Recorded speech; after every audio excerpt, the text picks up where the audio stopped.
Welcome to this edition of Card Player TV's Strategy. We recently caught up with Melanie Weisner to talk about heads-up shootout strategy. In a heads-up sit and go, I'm definitely raising like 90% of my buttons, especially against an opponent who's not defending a lot. I think with sit and goes, you can play more with stack sizes. Like if you find somebody is flatting too much out of position and being passive close lap, you can start 3xing instead of min raising, which is pretty much like the standard these days in heads up sit and goes. In general, your 3 and 4 bets are just going to be a lot smaller than in cash because you're just much more shallow.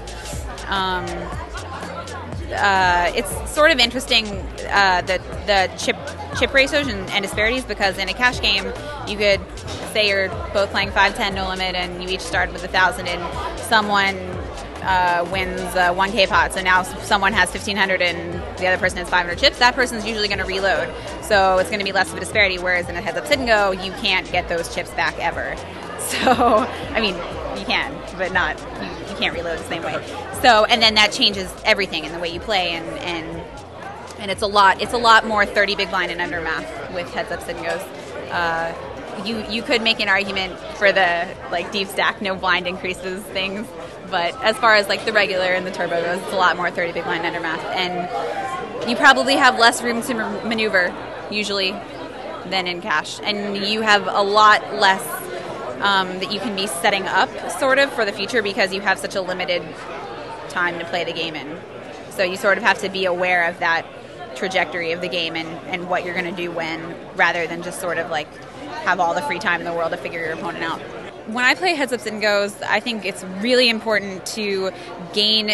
I sometimes take a few negative EV at spots in order to gain information about my opponent if I think they're going to rematch me a lot, and I would never take those spots ever in a tournament format. I think like any other tournament, it's important to be aware of sort of, the bubble and what people are thinking, like when it's getting close to that, and if it's the final round or whatever before that.